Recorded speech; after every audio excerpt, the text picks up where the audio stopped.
오늘 말씀 제목은 예수님의 가족입니다. 지난주는 설날 주간이었습니다. 다들 가족분들 잘 만나고 오셨습니까? 가족분들 만나서 충전 조금 하고 오셨습니까? 어떤 분들은 가족을 만나셨고 어떤 분들은 집에서 쉬신 분들도 계신 것 같습니다.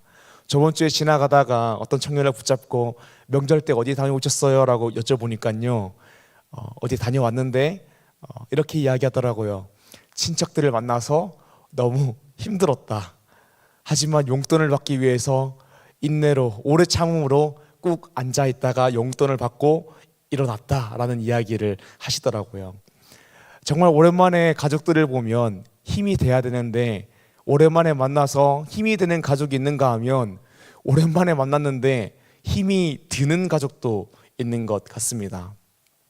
만나면 힘이 드는 가족이 있음에도 불구하고 성경에서는 이렇게 이야기합니다. 부모님을 공경해야 된다, 어른을 공경해야 된다라고 성경이 가르칩니다. 그런데요, 그 의미가 부모님 앞에서 자기를 부인하고 자기 십자가를 지고 부모님 뜻대로 살아라라는 말은 아닙니다. 10계명 중 1계명에서 4계명은 하나님 사랑에 대한 계명이고 5계명에서 10계명은 이웃 사랑에 대한 계명입니다. 이웃 사람의 계명 중 첫 번째 5계명이 부모님을 공경하는 것입니다. 그런데 부모님을 공경하는 일과 내가 부모님 뜻대로 살아가는 일은 다른 것입니다. 부모님을 공경하라는 말이 부모님 뜻대로 살아라라는 말은 아닙니다. 오히려 우리는 하나님의 뜻대로 살아가기 때문에 부모님을 공경해야 하는 것입니다.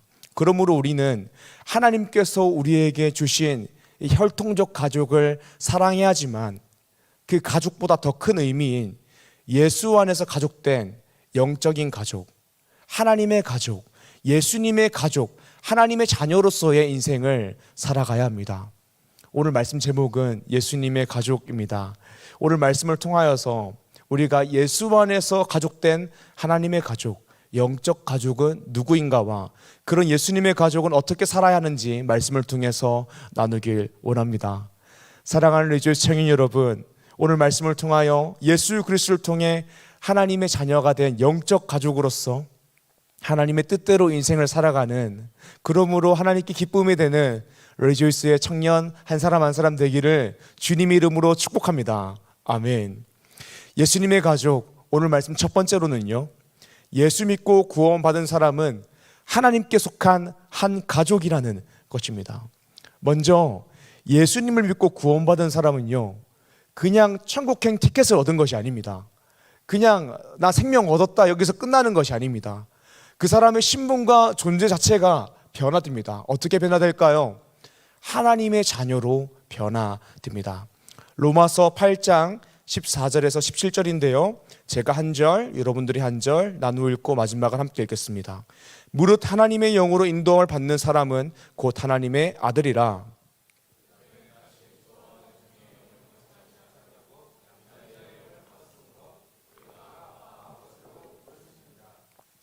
성령이 친히 우리의 영과 더불어 우리가 하나님의 자녀인 것을 증언하시나니, 자녀이면 또한 상속자 곧 하나님의 상속자요 그리스도와 함께 한 상속자니, 우리가 그와 함께 영광을 받기 위하여 고난도 함께 받아야 할 것이니라. 아멘. 성경에서는 우리가 예수님 믿으면 하나님의 자녀가 된다라고 이야기합니다. 예수님을 믿는 과정에 대해서 이야기하자면요, 예수님을 믿는다라고 이야기하지만 사실 엄연히 이야기하면 예수님을 우리가 선택해서 믿는 것이 아니라 어느 순간부터 예수님이 믿어진다라는 것입니다. 이것을 구원의 서정에서는 소명이라고 합니다.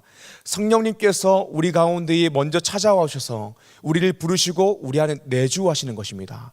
우리를 먼저 부르시는 것이죠. 그렇게 성령님께서 우리 가운데에 내주하시고 우리를 부르시면 그 순간 우리는 다시 태어나게 됩니다. 중생이라고 하죠. 옛사람이 죽고 새 사람이 되는 것입니다. 그러면 우리가 회심하게 되고요, 하나님을 향한 신앙이 생깁니다. 그리고 예수 그리스도를 믿는 그 신앙이 생기면 의롭다 칭함을 받습니다. 칭의를 받습니다. 그리고 하나님의 자녀가 되는 것이 이 구원의 서정입니다.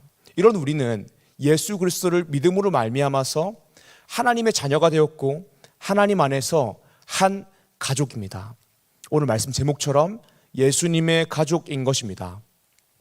현대사회에서는 가족의 형태가 계속 핵가족의 형태로 가면서 개인이 가족에서 분리된 삶을 추구하는 어떤 시대적인 흐름이 있습니다.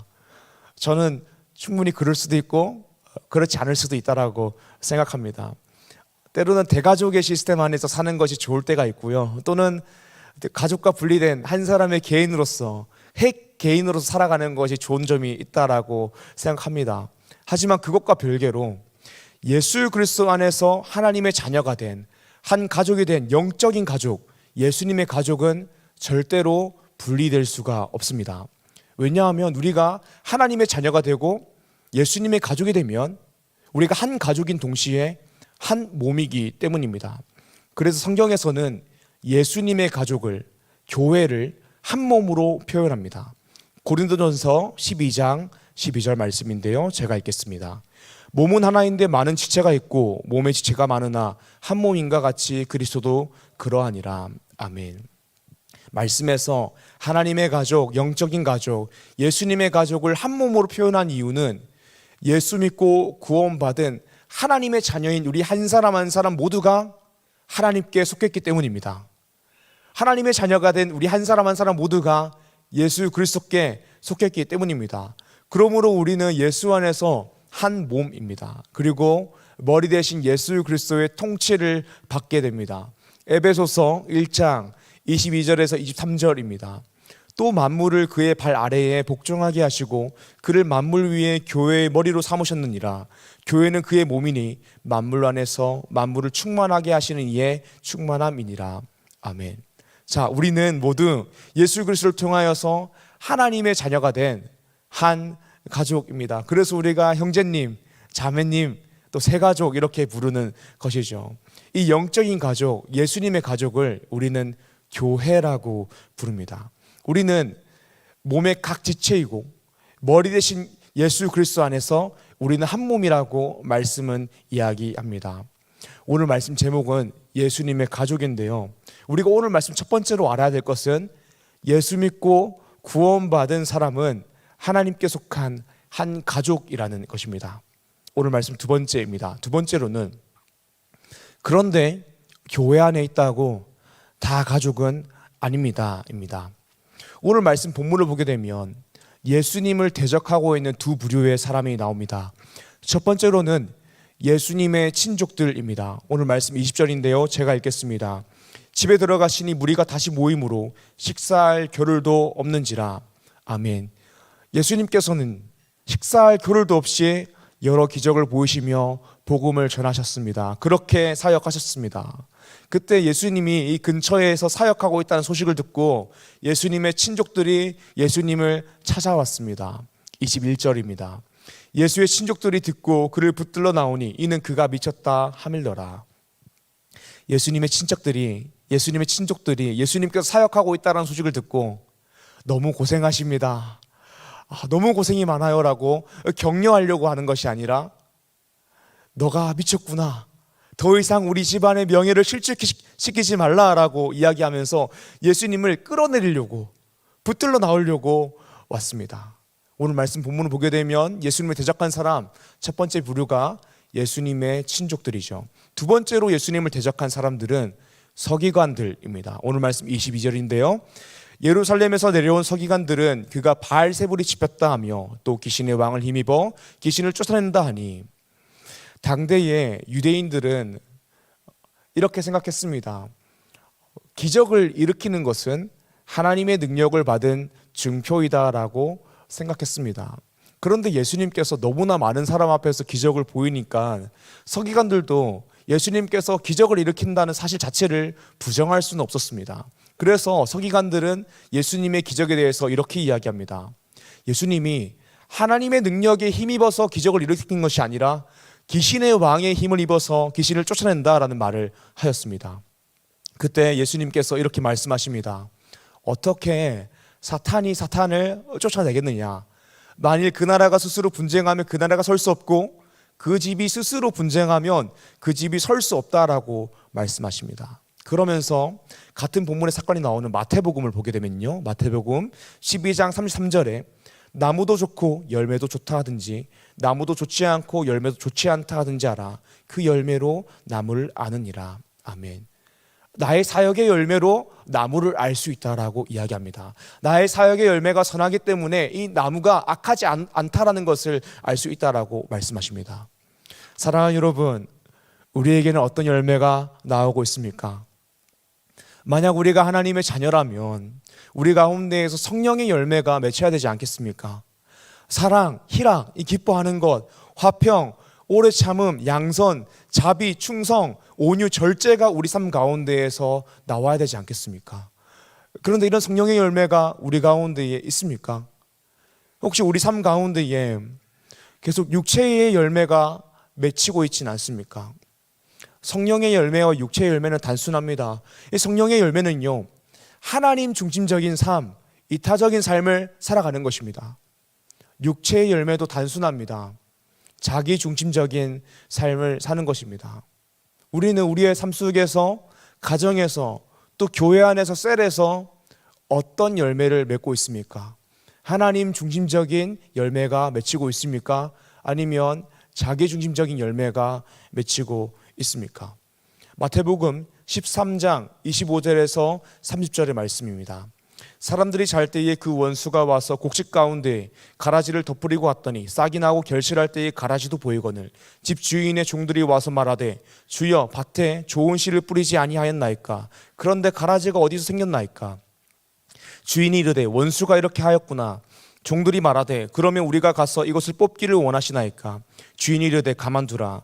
가라지를 뽑다가 곡식까지 뽑을까 염려하노라. 둘 다 추수 때까지 함께 자라게 두라.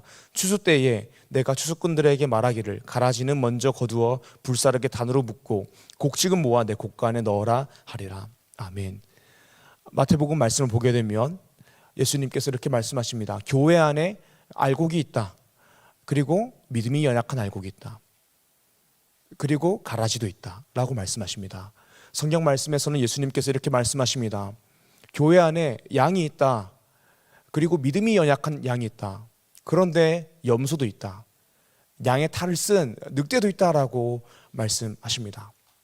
다시 오늘 말씀 본문에 돌아가 생각해 보면요, 예수님을 대적한 두 부류의 사람이 오늘 말씀 본문에서 나옵니다. 첫 번째로는 예수님의 친족들이었습니다. 두 번째로는 서기관들이었습니다. 지금으로 치면 예수님의 친족들, 서기관들 모두 교회에 있는 사람이라고 봐도 무방합니다.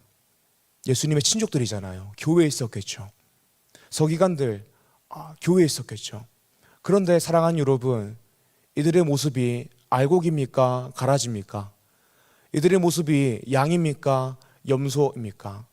혹시 양의 옷을 입고 양들을 노략질하는 늑대의 모습은 아닙니까? 어떻게 생각하십니까? 정답은 우리는 알 수 없습니다. 우리에게는 그것을 판단할 수 있는 눈이 없습니다. 그러므로 우리는 아무리 가라지처럼 보여도 이 사람이 믿음이 연약한 알곡이구나 라고 생각하고 교회 안에서 사랑하고 양육해야 됩니다. 그런데 그것과 별개로 오늘 말씀 본문 앞에서 나의 삶, 나의 중심을 돌아봐야 됩니다. 내가 알곡이라면 알곡다운 열매가 나의 삶 가운데에서 보여야 합니다. 왜냐하면 열매 자체가 그 사람의 중심이 어떤지는 말해줄 수 없지만 그 사람의 중심이 곧 열매로 이어지기 때문입니다. 오늘 말씀 두 번째로는 교회 안에 있다고 다 가족은 아니라는 것입니다. 사랑하는 여러분, 우리의 중심은 어디 있습니까? 오늘 우리의 모습은 어떻습니까? 정말 예수 그리스도를 통하여 하나님의 자녀가 된 그 하나님의 자녀답게 인생을 살아가고 계십니까? 아니면 하나님의 자녀임에도 불구하고 예수님의 친족처럼 또는 서기관들처럼 이런저런 것에 교회 안에서 댓글 걸고 동참하지 않고 그런 모습으로 나아가진 않습니까? 이번 연도에 우리 청년교구 여러 사역을 할 예정입니다. 전도도 하고요, 선교도 할 예정입니다. 곧 있으면 또 수련회를 갈 예정입니다. 정말 주님의 이름 안에서 권면드리기에는 수련회 꼭 동참했으면 좋겠습니다. 수련회가 어떤 시간입니까? 하나님의 자녀들이 모여서 한 곳에서 하나님의 말씀을 듣고 기도하는 시간입니다. 이스라엘 백성들은요, 그 역사의 중요한 순간마다 다 함께 모여서 언약을 갱신했습니다. 출애굽 백성들은 시내산에서 하나님의 말씀을 받았습니다. 가나안 땅에 들어가기 전에 출애굽 2세대들, 가나안 땅에 들어갈 백성들은 모압 형제 앞에서 다시 말씀을 들었습니다. 가나안 땅에 들어가고 나서 여호수아가 죽기 전에 다시 이스라엘 백성들이 말씀 앞에 서기 위해 세겜에 모였습니다. 타락한 사사 시대가 지나고 사무엘 시대에 와서는 다시 회개하고 말씀을 듣기 위해서 사무엘을 중심으로 미스바에 모여서 말씀을 듣고 기도했습니다. 우리도 수련을 통해서 말씀을 듣고 기도하는 것은 이렇게 언약을 갱신하고 복음을 갱신하는 것입니다. 수련의 주제가 복음인데요, 복음은 하나님이 우리에게 행하신 좋은 소식입니다. 나는 죽을 수밖에 없는 죄인인데 이 죄의 문제를 예수 그리스도께서 십자가에 죽으시고 다시 사심으로 해결해 주셨다. 우리는 하나님의 자녀가 됐다라는 이 좋은 소식입니다. 우리가 신앙생활할 때 우리 안에 복음이 희미해지면 신앙생활의 기쁨도 사라지고 감사도 사라지고 감격이 희미해집니다. 그래서 우리가 수련을 통해서 모이는 것입니다. 우리가 모여서 이 복음이라는 주제로 말씀을 듣고 그 말씀을 마음에 새기고 평소보다 더 긴 시간 집중하여 하나님 앞에 무릎 꿇고 기도하는 시간을 가지는 것입니다. 우리가 이렇게 수련을 통하여서 복음으로 말미암아 은혜 받으면 우리가 예정해 두었던 전도도 우리가 복음으로 감격했기 때문에 더 잘할 수 있고, 선교도 우리가 복음으로 감격했기 때문에 더 잘할 수 있습니다. 매주 드려지는 예배, 매일 드려지는 삶의 예배도 복음으로 감격했기 때문에 더 잘 드릴 수 있는 것입니다. 사랑하는 리조스 청년 여러분, 우리 이 수련회에 꼭 동참함으로써 내가 하나님의 자녀라는 사실을 다시 한번 깊이 깨닫고 감격하여 하나님의 자녀답게 살아가는 리조스 청년 되기를 주님의 이름으로 축복합니다. 아멘. 오늘 말씀 두 번째는 교회 안에 있다고 다 가족이 아니라고 했습니다. 세 번째로는 예수님의 가족은 하나님의 뜻대로 행한다는 것입니다. 오늘 말씀 본문 마지막 부분을 보게 되면 예수님의 어머니와 동생들이 예수님을 찾아옵니다. 그래서 한 사람이 이렇게 이야기합니다. 당신의 어머니와 동생들과 너희들이 밖에서 찾나이다 라고 말합니다. 그때 예수님께서 이렇게 말씀하십니다. 오늘 본문 말씀 33절에서 35절입니다. 대답하시되 누가 내 어머니이며 동생들이냐 하시고 둘러앉은 자들을 보시며 이르시되 내 어머니와 내 동생들을 보라. 누구든지 하나님의 뜻대로 행하는 자가 내 형제요 자매요 어머니이니라. 아멘.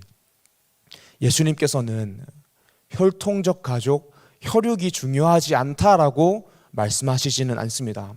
하지만 혈통적 가족보다 더 중요한 것이 있다. 예수 안에서 한 가족 된 것이 더 중요하다.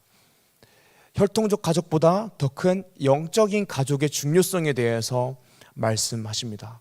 그러므로 예수님을 믿어 하나님의 자녀라면 하나님의 뜻대로 행해야 된다라고 말씀하십니다. 그러한 자가 내 형제요 자매요 어머니라고 말씀하십니다. 사랑하는 여러분, 우리가 하나님의 자녀이고 예수님의 가족이라면 내 인생의 우선순위가 가장 먼저 하나님이 와 계신다면 하나님의 뜻대로 행해야 됩니다. 하나님을 사랑하며 살아야 합니다. 마태복음 10장 35절에서 37절을 보겠습니다. 내가 온 곳은 사람이 그 아버지와 딸이 어머니와 며느리가 시어머니와 불화하게 하려 함이니 사람의 원수가 자기 집안의 식군이라. 아버지나 어머니를 나보다 더 사랑하는 자는 내게 합당하지 아니하고 아들이나 딸을 나보다 더 사랑하는 자도 내게 합당하지 아니하며. 아멘. 이 말씀 본문은 하나님께서 우리에게 주신 선물, 가족이 중요하지 않다라고 이야기하는 것이 아닙니다. 그보다 우리 가운데에 먼저 와야 되는 정체성이 있다라는 것입니다. 그것은 누구누구의 자녀, 누구누구의 가족이 아니라 하나님의 자녀라는 정체성이 내 인생에 가장 먼저 와야 된다. 그러므로 하나님을 가장 사랑하고 하나님 뜻대로 사는 것이 가장 중요하다라고 말씀하시는 것입니다. 예수 그리스도의 제자라면, 하나님의 자녀라면 하나님보다 가족 더 사랑해서는 안 된다. 아무리 가족이라도 하나님을 가장 사랑해야 된다. 하나님을 가장 사랑함으로 하나님의 뜻대로 행해야 된다라고 예수님께서 말씀하시는 것입니다. 마가복음 10장 28절에서 30절입니다. 베드로가 여짜와 이르되 보소서 우리가 모든 것을 버리고 주를 따랐나이다. 예수께서 이르시되 내가 진실로 너에게 이르노니 나와 복음을 위하여 집이나 형제나 자매나 어머니나 아버지나 자식이나 전토를 벌인 자는 현세에 있어 집과 형제와 자매와 어머니와 자식과 전토를 100배나 받되 박해를 겸하여 받고 내세의 영생을 받지 못할 자가 없느니라. 아멘. 베드로가 예수님께 와서 여쭤봅니다. 예수님, 우리가 모든 것을 버리고 주님을 따랐습니다. 우리가 예수 그리스도의 제자이기 때문에 예수 그리스도를 가장 사랑하기 위해서 모든 것을 버리고 따랐습니다 라고 이야기합니다. 그래서 예수님께서 그렇게 따라온 자 중에서 영생을 받지 못할 자가 없다라고 말씀하십니다. 예수님께서는 하나님의 뜻대로 행하는 자여야 나의 가족이라고 말씀하십니다. 하나님의 자녀의 최우선 순위는 하나님을 가장 사랑함으로 하나님의 뜻대로 살아가는 것이라고 말씀하시는 것입니다. 사랑하는 여러분, 하나님을 사랑함으로 하나님의 뜻대로 살기 위해서 우리가 우리 인생에 있는 모든 것을 다 들고 갈 수가 없습니다. 하나님을 사랑함으로 하나님의 뜻대로 살기 위해서는 우선순위에 따라서 버려야 될 것이 있습니다. 놓아야 할 것이 있습니다. 베드로처럼 모든 것을 버리고 따라야 할 때가 있습니다. 사랑하는 여러분, 오늘날 우리가 하나님을 사랑함으로 하나님 뜻대로 살기 위해서 우리가 버려야 될 것, 놓아야 될 것, 포기해야 될 것이 무엇이 있습니까? 우리의 시간, 우리의 물질, 정말 주님 뜻대로 살기 위해서는 우선순위가 정리되어야 되지 않겠습니까? 우선순위를 정리함으로 매일 큐티하는 시간 확보해야 되지 않겠습니까? 우선순위를 정리함으로 매일 기도하는 시간이 우리 삶 가운데에서 확보되어야 되지 않겠습니까? 특별히 정말 주일은 우리 우선순위가 정리되므로 하나님을 예배하는 것이 우리 인생의 최우선순위가 되어야 되지 않겠습니까? 특별히 정말 권면드리기는 물질의 우선순위를 하나님께 드리십시오. 꼭 11조를 주님께 드리십시오. 그렇게 물질의 우선순위를 주님께 드리는 고백을 하십시오. 내 인생의 주인은 돈이 아니다. 나의 인생을 책임지는 것은 돈이 아니다. 하나님이 내 인생을 책임지신다라고 이 11조로 고백하십시오. 그것이 여러분들이 복을 받는 신앙의 원리입니다. 11조를 드림으로써 나의 모든 것이 주님께 속했다. 나의 모든 물질 주님께서 공급해 주셨습니다. 그러므로 나의 우선순위를 주님께 드립니다라고 고백하는 것입니다. 그런 사람은 절대로 그 남은 물질을 자신을 위해 쓰지 않습니다. 하나님 나라를 위해 사용합니다. 그리고 하나님은 하나님 나라를 위하여 시간과 물질을 사용하시는 사람을 통해 더 큰 하나님의 일을 하기 위해서 그 사람을 복의 통로로 사용하기 위해서 더 큰 복을 부어주십니다. 사랑하는 여러분, 정말 큰 복의 통로가 되기를 사모하십시오. 또 우리가 수련을 앞두고 있는데요, 수련의 참석을 위하여 내려놓아야 될 것이 있다면 내려놓기 원합니다. 잠시 뒤로 미뤄야 될 것이 있다면 미뤄놓기를 원합니다. 그리고 수련에 참석해서 예배하고 은혜 받길 원합니다. 그렇게 참석할 때에 정말 우리 인생에 새롭게 경험하는 하나님의 은혜가 있을 것입니다.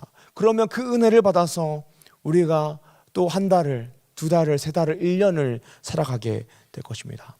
사랑하는 여러분, 우리가 하나님을 사랑함으로 하나님 뜻대로 살기 위해서 버려야 될 것, 놓아야 될 것, 내려놓아야 될 것이 무엇이 있을까요?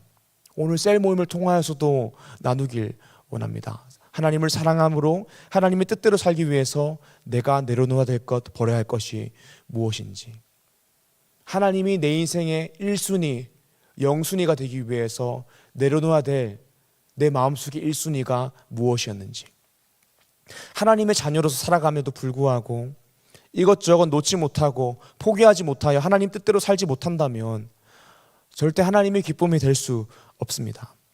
우리는 복음 안에서 새로워짐으로, 복음으로 말미암아 우리 인생의 우선순위가 재정렬되어야 됩니다. 오늘 말씀 세 번째로는 예수님의 가족은 하나님의 뜻대로 행한다는 것입니다. 사랑하는 리조스 청년 여러분, 하나님의 자녀답게 인생의 우선순위가 정리가 되어서 오직 주님만을 사랑하고 주님만을 위해 살아가는 리조스의 청년 되기를 주님의 이름으로 축복합니다. 아멘. 말씀 정리하겠습니다. 말씀 제목은 예수님의 가족이었습니다. 말씀 첫 번째는 예수 믿고 구원받은 사람은 하나님께 속한 한 가족이라는 것입니다. 그런데 두 번째는 교회 안에 있다고 다 가족이 아니라고 했습니다. 교회 안에는 알곡도 있고 믿음이 연약한 알곡도 있고 가라지도 있다라고 했습니다. 그것을 판가름할 수 있는 기준이 무엇입니까? 우리에게는 그것을 판가름할 수 있는 눈이 없습니다. 그러므로 우리는 모두가 알곡 또는 믿음이 연약한 알곡이라 생각하고 양육해야 된다라고 했습니다. 하지만 하나님께서는 그 중심에서 우러나온 열매를 보고 아십니다. 예수님을 대적하는 친족들과 바리새인들의 서기관들을 보십시오. 그들은 예수님의 사역을 대적하고 있습니다. 그들은 교회 안에 있지만 가족이 아닌 것입니다. 그렇다면 예수님의 가족은 누구입니까? 말씀 세 번째로는 예수님의 가족은 하나님의 뜻대로 행하는 사람입니다. 예수님의 가족은 하나님을 사랑하는 하나님의 자녀입니다. 하나님의 자녀는 하나님의 뜻대로 살아갑니다. 사랑하는 리조 청년 여러분, 저는 여러분들을 바라볼 때에 누가 가라지고 알곡인지 판가름할 수 있는 눈이 없습니다. 오직 주님만이 아시는 것이죠. 저의 의무는 그냥 여러분들 모두가 알곡이라고 생각하고 최선을 다해서 목양하는 것입니다. 하지만 사랑하는 여러분, 내가 하나님의 자녀인 것이 확신함에도 불구하고 우리 삶 가운데에서 계속해서 하나님의 일하심, 하나님의 역사를 의심한다면, 또는 내 인생의 최우선순위가 하나님이 아니고 하나님을 사랑하지 못하고 하나님 중심적으로 살지 못했다면 오늘 말씀을 꼭 기억하시길 바랍니다. 사랑하는 리조 청년 여러분, 예수 그리스도는 전능하십니다. 그 전능하신 분이 우리를 위해 죽으시고 다시 사셨습니다. 그리고 우리는 구원받았습니다. 이제 구원받은 우리가 하나님의 자녀로서 하나님 뜻대로 살아감으로 인하여 하나님의 기쁨이 되고 영광을 주님께 올려드리는 자녀가 되시길 주님의 이름으로 축복합니다. 아멘. 오늘 말씀 기억하며 함께 찬양하길 원합니다.